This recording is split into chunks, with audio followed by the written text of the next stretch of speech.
Bonjour. Nous avons la chance de rencontrer Maître Aminata Sonko qui nous reçoit dans son cabinet. Maître Sonko, bonjour. Bonjour Franck. Comment allez-vous? Ça va, je vais bien. Bien. Première question, laquelle ou lesquelles? Je sais pas. Ouais. Voilà. Qu'est-ce qui t'a poussé à devenir avocate? Voilà. Dans votre combat d'avocate, que défendez-vous? Ouais. D'accord? Avez-vous conscience que vous faites partie de la minorité des femmes africaines inscrites au barreau de Lyon? Ouais. D'accord? Avez-vous une forme de discrimination? Moi, tu crois que chez le journaliste, on va manier les choux et la chèvre? Maintenant, Tu me connais mon trait de caractère? Parce qu'on m'aime pas. Les identifications communautaires sont très peu admises dans les cercles. Y avez-vous rencontré des difficultés liées à cette réalité? C'est-à-dire quand tu dis cercle de barreau? Le barreau, un peu de tout, parce que pour les blacks vivant en France, le black c'est quoi? C'est joueur de football, agent de sécurité et balayer les rues. D'accord. Voilà, ils savent ça, tu vois, c'est style Willy Sagnol, ils ont pas de tête et voilà. Tu connais Willy Sagnol? Ouais. Ouais, voilà. Et personne a manifesté contre le racisme. Hein. Bon, mais c'est pas grave, c'est du racisme démocratique pour ces gens. Tu as défendu Madame Diop en Arabie Saoudite. Ah oui, et je voulais parler du Liban, que tout le monde... Oui, à part avocate. Maintenant... Non, mais je sais, mais tu sais qu'il y a beaucoup de domestiques qui sont livrés à elles-mêmes. Et aujourd'hui, les Libanais ne peuvent plus les payer. Donc, elles sont encore victimes d'esclavage et d'une autre forme de maltraitance. Donc, c'est toujours d'actualité. Non, oui, c'est toujours d'actualité. Mais de toute façon, elles sont mal payées. Elles sont toujours esclaves. Même, t'as vu, quand ils arrivent à l'aéroport, tu n'as pas vu ce reportage? Elles arrivent à l'aéroport, ces femmes-là, comme de la marchandise, ils leur prennent leur passeport, et après, ils les emmènent chez eux, et ils font ce qu'ils veulent. Ouais. Alors, ça veut bien dire ce que ça veut dire, dans tous les sens du terme. Oui, dans tous les pays arabes, c'est comme ça. Ouais. Mais je vais te dire, on va me trouver encore raciste, etc. Ce qui leur arrive, le Liban, je suis pas étonné, Dieu a frappé. De ça, alors on m'a traité que naturellement j'aimais pas les Arabes et tout, j'ai dit mais ça n'a rien à voir. Ne pas aimer les Arabes et pas aimer l'esclavage, c'est n'importe quoi. C'est vraiment... Non mais, tu sais, avant de pratiquer votre profession d'avocate, que faisiez-vous? Alors, j'ai fait de longues études, mais comme mon père était ouvrier, j'ai dû travailler et j'ai dû faire des menus travaux, en fait, des jobs. Et finalement, j'ai eu très vite la chance d'être découverte par des associations africaines. Donc, j'ai fait beaucoup de militantisme africain et j'ai beaucoup voyagé. J'ai fait des séminaires, des conférences et j'ai été repérée, notamment par des institutions. Donc j'ai eu un contrat au départ au sein du conseil régional Rhône-Alpes. J'étais attachée territoriale, mais j'étais vacataire. Et puis ensuite je suis allée j'ai travaillé avec, à l'époque c'était Jean-Jacques Kéran, donc c'était président de la région. J'étais à son cabinet. Je faisais ce qu'on appelle communément le nègre, c'est-à-dire que je répondais aux justiciables et donc j'avais la plume du président. Ensuite, toujours cette plume, j'ai pu faire du journalisme. D'ailleurs, oui, c'est à ce moment-là qu'on s'est rencontrés. J'ai fait du journalisme à la radio et puis dans un magazine qui s'appelait à l'époque Pacpato et qui est devenu ensuite Échos d'Ivoire et Échos d'Afrique. Voilà. Et ensuite, j'ai poursuivi ma thèse, toujours des conférences, des séminaires, jusqu'à soutenir. Je suis devenue docteur en droit et puis ensuite, je suis devenue avocate. Alors, qu'est-ce qui vous a poussé à faire des études d'avocate pour réussir dans ce métier? Eh ben, je me suis rendu compte en faisant des études, alors moi, je croyais beaucoup à l'égalité des chances, à la France pour tous, liberté, égalité, fraternité, à cette belle devise. Et quand je me suis rendu compte que même quand on avait des diplômes, c'était difficile. Alors c'est vrai que moi j'ai eu de la chance, j'ai eu de la chance d'avoir des métiers de cadre, mais à chaque fois il fallait travailler beaucoup plus que les autres, il fallait en faire plus que les autres, il fallait plus donner que les autres, et je voulais combattre l'injustice. Par rapport à votre couleur de peau? Oui, par rapport à ma couleur de peau. C'est grave. Et aussi parce que j'étais une femme. Oui. Je pense que les deux sont liés. C'est-à-dire quand on est une femme, déjà, c'est difficile d'accéder au haut poste. Et ensuite, quand vous êtes une femme de couleur, ben, c'est encore plus difficile. Et quand vous êtes une femme une femme de couleur et en plus issue d'un milieu, je vais pas dire défavorisé, mais mon père était ouvrier, donc issu d'un milieu populaire, c'est encore plus difficile. Vous n'avez pas les mêmes chances que tout le monde. Donc j'avais cette rage en moi qui m'a aidée à devenir la femme que je suis devenue, et j'ai voulu défendre les opprimés et combattre les injustices et les discriminations. Alors, parlons-en alors. Dans votre combat d'avocate, que défendez-vous alors plus spécialement, pardon. Alors, contrairement à ce qu'on peut penser, on aurait pu croire que je me serais spécialisée dans les droits de l'homme, ce que j'ai fait au départ, mais il faut bien manger quand on est avocat. Et très vite, la réalité a fait surface. J'ai intégré un cabinet à l'époque qui était spécialisé en droit du travail. Et donc j'ai fait beaucoup de droit du travail, droit des sociétés, droit de la sécurité sociale. Et finalement, je défends beaucoup ce domaine. Et toujours, on cherche le naturel, mais il revient au galop. Et donc j'ai essayé de faire les deux. De faire un peu d'humanitaire, voilà, en aidant les sans-papiers, les mineurs africains isolés, les femmes qui sont victimes de violences également. Mais en gardant toujours ce métier d'avocat, d'entreprise, d'avocat spécialisé en droit des affaires, parce que c'est ma compétence, mais il y a aussi le côté un peu révolté que j'ai, et je n'aime pas l'injustice. Donc voilà, moi si je suis avocat, c'est pour pouvoir aider ceux qui en ont besoin. Vous parlez aussi pour les femmes victimes de violences. On sait que vous êtes occupé de Madame Diop, qui était en Arabie Saoudite. Est-ce qu'il y est toujours? Vous avez même écrit au président de la République, je parle du Sénégal, Monsieur Macky Sall. Où s'en est cette affaire depuis? Alors c'est très compliqué, c'est vrai. Alors les gens n'aiment pas trop en parler. Et pourquoi? Parce que c'est très politisé dès le départ. Les deux pays ont voulu politiser la chose. Et très vite, on nous a écartés. Et d'ailleurs, ce qui fait scandale, et ce que personne n'est au courant, c'est qu'aujourd'hui, Madame Diop est toujours incarcérée. Elle a été condamnée à mort, à la peine de mort, par décapitation, parce que c'est comme ça que ça se passe en Arabie Saoudite. Et là, on attend que les enfants deviennent majeurs pour savoir si elle va être graciée ou pas. C'est aux enfants de décider du sort de cette jeune femme. Alors c'est vrai que moi, très vite, j'ai alerté. J'ai même voulu me rendre en Arabie Saoudite parce que je voulais pas qu'elle ait un avocat saoudien. Non pas que je n'ai pas confiance à mes confrères saoudiens, c'est simplement que ça a été tellement politisé que je voulais un procès équitable. Voilà. Et finalement, je pense qu'elle n'a pas eu le procès équitable, puisqu'on n'a pas parlé, on a essayé d'étouffer cette affaire. Il faut savoir que derrière toute cette affaire, il y a une histoire d'esclavage moderne, c'est-à-dire que des jeunes femmes partent de l'Afrique vers un monde meilleur. On leur fait miroiter que l'Arabie Saoudite, c'est la terre du prophète, de votre prophète, puisque Madame Diop est musulmane. Et on lui dit, mais là-bas, les gens vont bien s'occuper de vous, puisque c'est la terre du prophète, vous serez comme au paradis, quoi. Exactement. Bien logé, bien nourri, etc. Alors que c'est tout l'inverse. Quand vous arrivez, on vous prend votre passeport, vous n'avez plus le droit de parler, votre maître devient votre chef, enfin votre chef d'entreprise, enfin votre employeur est votre maître en tant que tel, et vous n'avez plus aucun droit. Et lorsque vous êtes une jeune fille qui a vécu dans un pays libre, parce que le Sénégal c'est un pays libre où les femmes sont libres, les femmes sont émancipées, et les femmes ont droit à la parole, et ben finalement vous vous révoltez, vous vous rebiffez, et tout le monde connaît la suite. Elle n'a pas supporté ce rôle de servante, et puis malheureusement elle a retenu de tourner un coup contre sa patronne, et celle-ci a été condamnée pour cet acte. Voilà. Alors je ne défends pas cet acte en tant que tel, je dis simplement que chacun a le droit à un procès équitable, et que tous les paramètres doivent être étudiés afin qu'on puisse accorder à la personne, ou en tout cas condamner la personne à juste peine.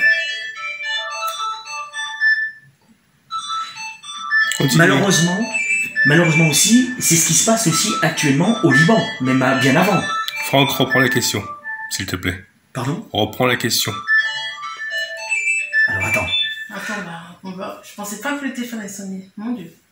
Parce qu'il m'a fait couper l'élan en plus. J'étais dans mon élan, dans mon truc et tout. C'est bon? Malheureusement, c'est ce qui se passe actuellement au Liban, même avant et pendant ce qui se passe au Liban. Comme pour Madame Diop. Oui. Alors aujourd'hui, c'est encore plus catastrophique le Liban, parce que le Liban est face à une crise économique majeure. Par rapport au Covid, comme dans beaucoup de pays. Au Covid et par rapport à la catastrophe, hein, oui, aux explosions. malheureusement. Aux explosions qui ont eu lieu récemment. Le Liban se retrouve dans une situation très difficile, une crise économique, une crise politique qui dure depuis des années, aujourd'hui qui se fait encore plus sentir du fait de ces deux crises majeures. Et au milieu de tout ça, vous avez plusieurs milliers de femmes africaines qui viennent de tous les pays du continent. Il y a des Sénégalaises, il y a des Éthiopiennes, il y a des Nigérianes, il y a des Nigériennes, il y a des Somaliennes qui se trouvent là-bas et qui font des appels de détresse à leur gouvernement. Mais le gouvernement est sourd, comme dans chaque cas. Et elles se retrouvent déjà sans salaire. Déjà, elles sont très très mal payées, mais là, sans salaire, puisque finalement, l'employeur dit, écoutez, moi c'est la crise économique, je ne peux plus vous payer. On leur retient leur papier d'identité, donc elles ne peuvent pas rentrer. Elles n'ont pas d'argent, elles ne peuvent pas rentrer. Elles se retrouvent dans une situation difficile. Donc c'est presque, c'est plus de l'esclavage, ça devient, on les pousse presque à la prostitution ou à la dérive et peut-être même au suicide. Donc aujourd'hui, oui, il faut lancer un cri d'alerte, un cri d'alarme pour toutes ces jeunes filles qui sont retenues contre leur gré dans ce pays. Alors moi, je ne lance pas les pierres de pierre aux Libanais. Hein. Je pense que de part et d'autre, il y a des victimes. Les Libanais sont victimes d'une forme de tradition, puisque chez eux, culturellement, si vous dites à un Libanais qu'il est raciste, il vous dira non.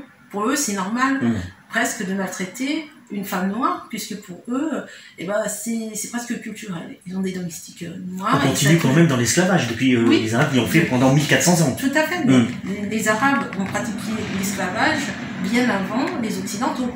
Et culturellement, il faut savoir qu'en Mauritanie, l'esclavage officiellement a été aboli en 1980. Mais aujourd'hui, on se rend compte que ça n'a jamais été aboli. Puisqu'il y a des associations qui dénoncent encore l'esclavage qui se déroule en Mauritanie. Donc c'est pour ça que je dis dans les pays arabes ou arabo-musulmans, c'est devenu une tradition. Et c'est d'autant plus difficile et délicat que les gens ne se rendent même pas compte de leurs bêtises. Ils se rendent même pas compte à la fois que c'est du racisme, mais que c'est même plus que du racisme, c'est de la maltraitance. Et c'est tragique, puisque finalement, il faut rééduquer la population. Est-ce que vous, en tant que femme combattante et en plus avocate, est-ce que ça vous pose pas aller carrément voir les droits de l'homme et faire partie des droits de l'homme pour défendre ces femmes? Alors, la question s'est posée, oui, la question s'est posée, mais vous savez, comme je disais au début de l'interview, je suis avocate, j'ai un cabinet à gérer, et ce que je me suis dit, c'est que une fois par an, je prendrai un dossier, ce qu'on appelle pro bono, pour pouvoir militer et défendre ces questions-là. Mais je peux pas faire plus. C'est-à-dire qu'il faudrait qu'il y en ait d'autres, qu'il y ait d'autres maîtres Sonko, qu'il y ait d'autres personnes, et je pense qu'il y en a. Et ce qui est difficile, comme je vous dis, c'est que on se retrouve, on n'est pas en France. On n'est pas en France. On va dans des territoires parfois inconnus. Avec des lois inconnues. Avec des lois inconnues. Oui, inconnues. Et même si on essaie de les maîtriser, il y a des lois, mais il y a le contexte culturel. Et ça, on oublie beaucoup en Europe et chez nous, puisque chez nous, la loi, c'est la loi, on s'en fout du contexte, on s'en fout de la coutume, on s'en fout des traditions, puisqu'on a une loi, on a un code, on a la constitution, on a des normes juridiques, on a une hiérarchie des normes qui existent. Dans certains pays, il y a la loi, bien sûr, puisqu'il faut organiser, mais finalement, on se rend compte que les traditions, elles dominent la loi. Donc, ce qui est écrit n'est pas appliqué. Et comment allez-vous faire comprendre à une personne qui se trouve dans un village ou dans un petit patelin qui n'a pas forcément eu accès à l'éducation, il y a beaucoup d'Arabes qui ont beaucoup d'argent ou voilà, une position sociale très, très importante, mais qui n'ont pas eu cette éducation. Et c'est pas à nous, en tant qu'avocats, de refaire cette éducation. Nous, on est simplement des lanceurs d'alerte. On est des lanceurs d'alerte et on essaye de faire tant bien que mal ce qu'on peut. Alors c'est vrai que moi, j'ai mis en place des associations. J'ai mis en place un comité international pour la promotion des droits humains et la lutte contre l'esclavage, toute forme d'esclavage, mais avec notamment des personnalités très connues. Mais à notre échelle, c'est difficile. Et puis, lorsqu'on vous dit c'est politique, c'est diplomatique, qu'est-ce que vous voulez faire? Nous ne sommes pas des hommes politiques. Enfin, moi, en tout cas, je ne suis pas une femme politique. Vous savez, j'ai essayé d'entrer en politique, et notamment au Sénégal, et ça a été très difficile. Je me suis rendu compte que la politique, c'était encore autre chose. Il y a le droit, ok.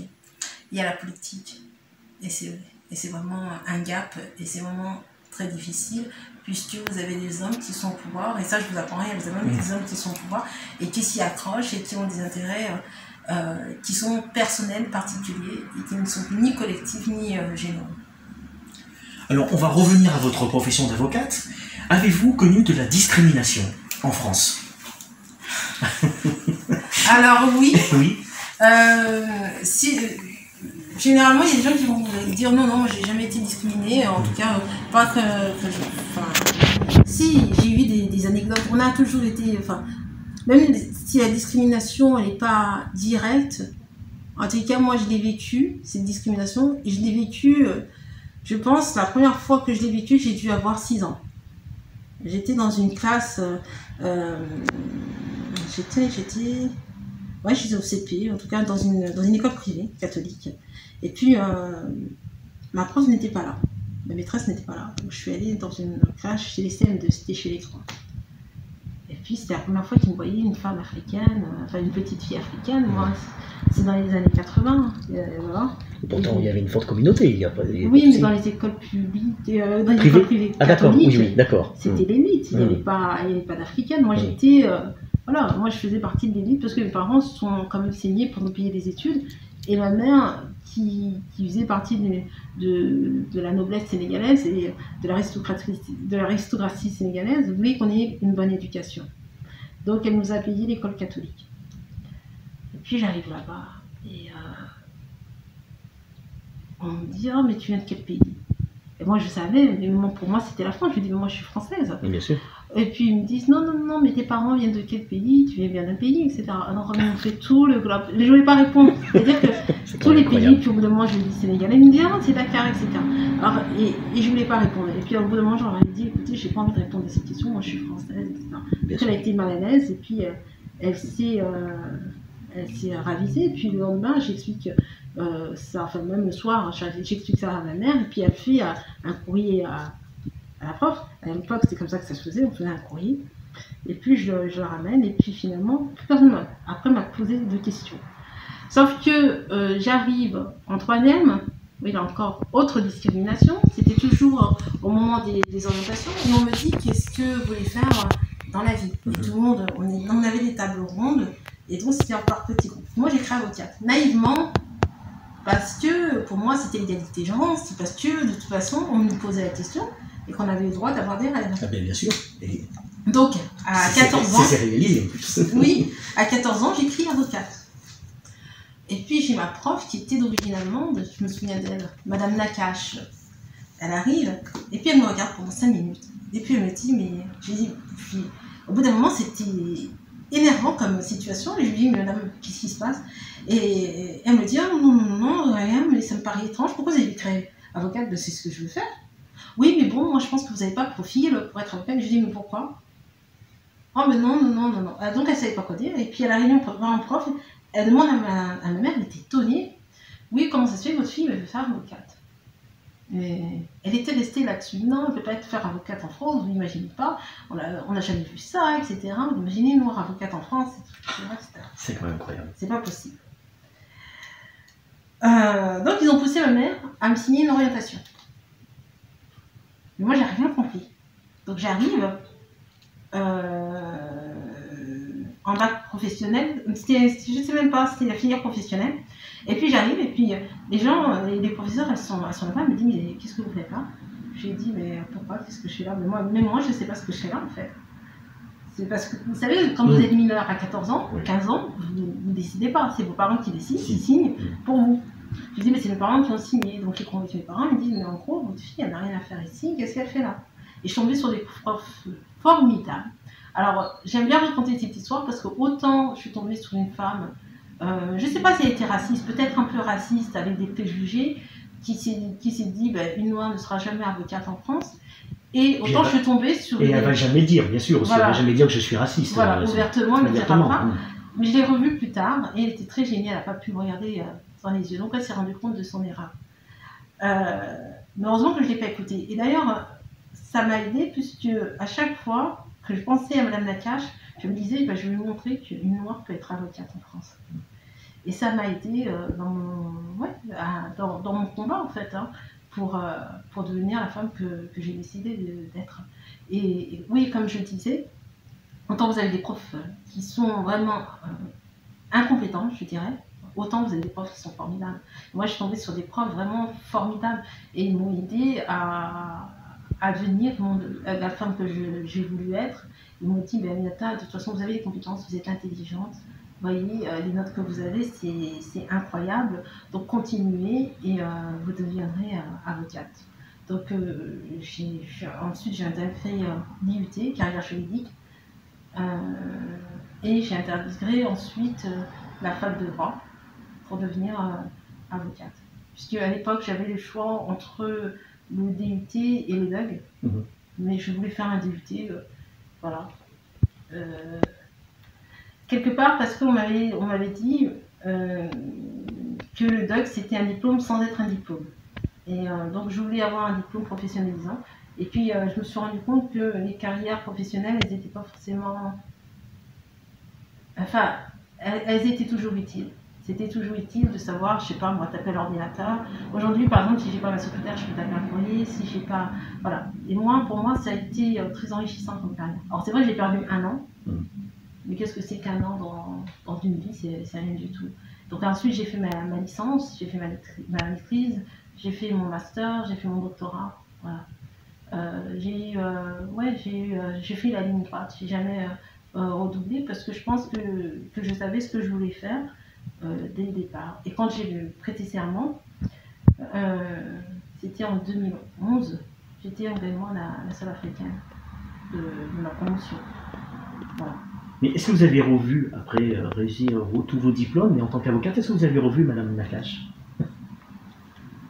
Je l'ai revue lorsque j'étais à la fac de droit. D'accord. Je n'étais pas encore avocate, mais déjà, elle était très mal à l'aise. Elle avait du mal à me regarder. Ça vous ferait plaisir de la revoir? sans vengeance, hein, pour leur dire, voilà, vous vous êtes trompée, madame. La prochaine fois, faites attention avant de juger les autres par rapport à une couleur de peau. Pour la revoir, non. Puis je pense qu'aujourd'hui, elle est à la retraite, elle doit être très âgée, avoir plus de 70 ans. Mais, et puis je suis passée à autre chose. Aujourd'hui, mon combat, c'est de dire à toutes les jeunes filles, vous avez le droit de vouloir être la femme que vous voulez être. Si vous voulez être présidente de la République, faites tout pour le devenir, en fait.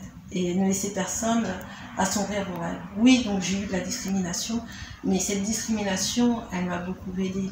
Et la dernière discrimination en date, la plus récente, c'était lorsque j'ai postulé pour entrer dans un des plus grands cabinets d'affaires de Lyon. Je vais taire le nom.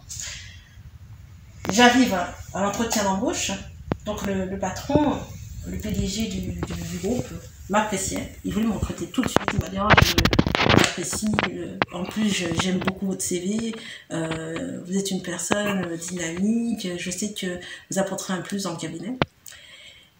Et les collaborateurs ont vu mon CV entre temps, et donc dans ce genre de cabinet, il faut 2 entretiens. Donc il y a le patron qui a mis une décision favorable.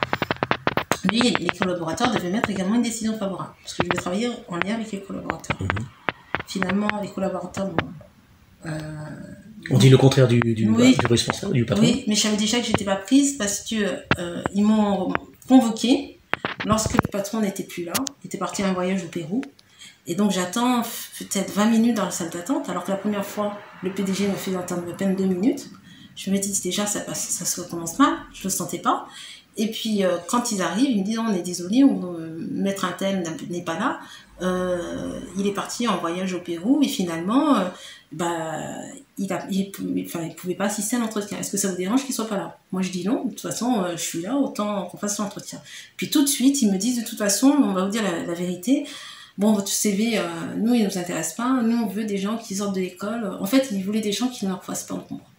Et ils m'ont fait comprendre que moi j'allais leur faire trop d'ombre au cabinet. Mais quel genre d'ombre si vous voulez Ils m'ont dit de toute façon, premièrement, si nous dérange, c'est que votre dossier, votre CV est trop africain, il y a trop d'africanité. Je lui ai dit, mais de toute façon, je vais pas changer de personne. Ouais. Il y a trop d'africanité sur votre CV. J'ai dit, écoutez, nous, ça nous intéresse pas. Je lui ai dit, ah bon? Et je lui ai dit, mais c'est pas du tout les coups que j'ai eus. Au contraire, c'est pour ça que vous avez un côté internationaliste et droit des affaires internationales. C'est d'ailleurs pour ça que mon CV était intéressant pour le PDG. Oui, mais puis vous voyez, comme vous répondez, vous allez nous faire de l'ombre. En gros, vous pouvez prendre votre plaque et aller vous installer. Donc moi, j'étais nouvelle dans le métier. Je me suis dit, bon, écoutez, et c'est là que je rencontre mon mentor, Maître Bakaya. Et c'est lui qui m'a appris tout ce que je connais dans le métier d'avocat. Donc j'en suis reconnaissant. Et oui, alors avec lui, et lui, c'est vraiment, ça a été mon mentor parce que lui aussi a vécu une histoire personnelle, beaucoup de discrimination. J'ai même été son avocat devant le Conseil de l'Ordre parce qu'on a dû défendre un des confrères qui avait du mal à gérer son cabinet et qui avait une procédure collective, ce qu'on appelle des procédures de liquidation judiciaire.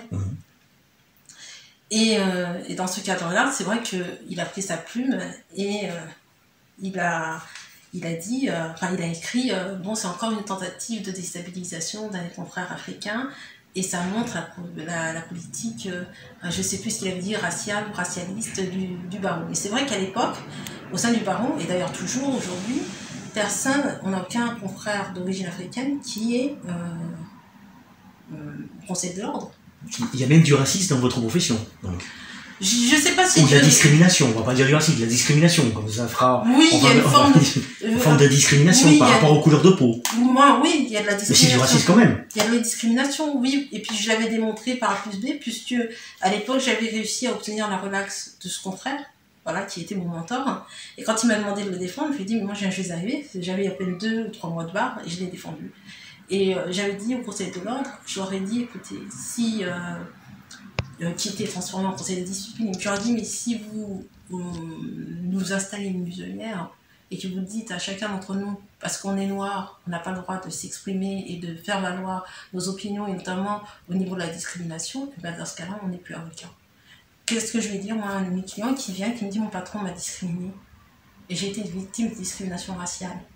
Parce que je suis noire, je suis ouvrier, je voulais devenir cadre, et j'ai eu le diplôme pour devenir cadre, mais je ne peux pas. Donc je fais quoi finalement? J'ai dit à mon client, écoutez, non, mais il n'y a pas de discrimination en France, ça n'existe pas. Parce que nous, on est avocats, on n'est pas discriminants. Donc finalement, on a obtenu gain de cause. Et aujourd'hui, je suis heureuse de voir que les choses ont évolué, qu'il y a des confrères qui ont réussi à avoir des collaborations dans certains cabinets dits occidentaux. Puisqu'à l'époque, nous, on est obligés de passer par ce mentor-là, par Maître Bakaya, pour avoir notre stage. Moi, si ce n'était pas Maître Bakaya, je ne sais pas si j'aurais eu un stage, en tout cas. Pas à Lyon. Peut-être à Paris, peut-être ailleurs, mais à Lyon, c'était très difficile. Voilà. Et aujourd'hui, c'est beaucoup moins difficile parce que Maître Bakaya s'est battu, parce que je me suis battue, parce que d'autres confrères, notamment un qui est aussi avant l'un comme moi, M. Chibaba, s'est battu. On s'est tous battus, on a tous été soudés et...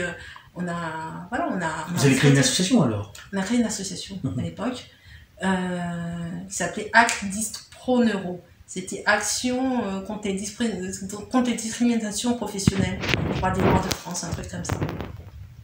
Et donc c'était cette association, elle est un peu en sommeil aujourd'hui, puisque Maître Bakaya étant vieillissant, c'est devenu difficile. Et puis on est tous un peu dispersés et finalement, aujourd'hui, je ne veux pas dire que les avocats sont moins discriminés, mais il y a moins d'affaires comme ça. Je pense qu'ils font plus attention. En tout cas, mais ça se dit moins. Voilà. Vous avez quand même fait bouger les choses par rapport à... Ouais. Aujourd'hui, c'est pas comme il y a 10 ans. Maître Sanko, quels sont vos projets d'avenir? Voilà, il y en a beaucoup. En 2 mots, c'est plus axé sur l'Afrique. Plus axé sur l'Afrique avec beaucoup plus de social. Des actions particulièrement au Sénégal.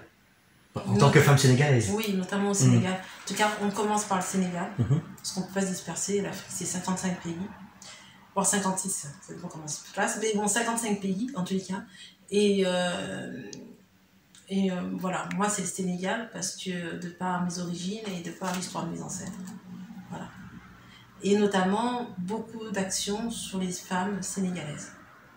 Voilà. Et à titre personnel, je suis en train d'écrire un livre. Voilà. On peut en savoir un peu plus? Sur le Sénégal, qui va sortir dans quelques mois. Est-ce que ça vous dirait aussi d'ouvrir un cabinet d'avocat là-bas dans vos propres pays d'origine?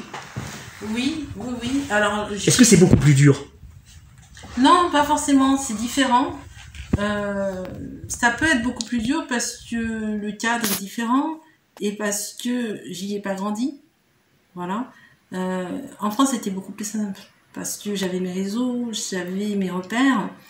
Non pas que j'ai pas mes repères sur Dakar, mais le Sénégal c'est encore différent. Et puis quand vous arrivez dans un pays qui est le vôtre, de par vos racines, mais qui n'est pas le vôtre forcément de par votre enfance lointaine, on va dire ça comme ça, oui, qui n'est pas le vôtre de par votre enfance lointaine, c'est toujours mal vu, c'est-à-dire que les confrères vous regardent toujours d'un air un peu défiant. Alors ils vont vous souhaiter la bienvenue puisque c'est le pays de la Teranga, mais finalement il faut faire votre place, il faut vous battre. Alors c'est un autre combat qu'on va mener, mais moi je ne vais pas à la guerre ni prendre des dossiers de mes confrères parce que je pense que les confrères sénégalais, et je sais que les confrères sénégalais sont très compétents. Moi si j'y vais c'est simplement pour être une interface entre les clients qui sont ici et leur volonté de s'installer là-bas. J'ai de plus en plus de demandes et c'est ce qui m'a poussé en fait à vouloir m'installer. J'ai de plus en plus de demandes soit d'expatriés français, soit de personnes comme moi d'origine sénégalaise qui veulent investir et qui veulent faire appel à un confrère qui comprend leur réalité et qui a le même vécu qu'eux. Ok, une dernière question. Est-ce que vous voulez dire quelque chose que j'aurais oublié de vous demander, mais à vous qui vous tienne à cœur? Moi, simplement, par rapport à mon portrait, simplement que les gens ne pensent pas que les choses sont aussi simples. Parce qu'aujourd'hui, j'ai l'impression que beaucoup de personnes pensent que oui, Maître Sanko elle y est arrivée en claquant des doigts ou ça a été simple pour elle. Non, ça a été compliqué, c'est une lutte de tous les jours. Et même aujourd'hui, on a l'impression que je suis plus posée, que les choses vont mieux. Oui, c'est vrai, elles vont mieux qu'il y a 5 ans, qu'il y a... parce que ça fait presque 8 ans que j'exerce, qu'il y a 8 ans, mais... tous les jours, il faut se battre. Et j'aimerais dire une chose que je n'ai jamais dite, c'est-à-dire que je me suis battue pour être avocat, mais il faut se battre aussi pour rester avocat. Et c'est ça qui est le plus difficile. Il faut se battre pour rester avocat, il faut se battre pour développer ses affaires. Et on est vraiment des chefs d'entreprise. C'est pas qu'un cabinet, on doit défendre nos clients, mais on doit défendre aussi son cabinet, son image, tous les jours. Et tout ce qu'on va dire, tous les mots qu'on sort ont une portée. Voilà. Merci Maître Sanko de nous avoir donné cette interview. On vous souhaite une très bonne continuation. Merci Franck. Merci. Au revoir. Au revoir.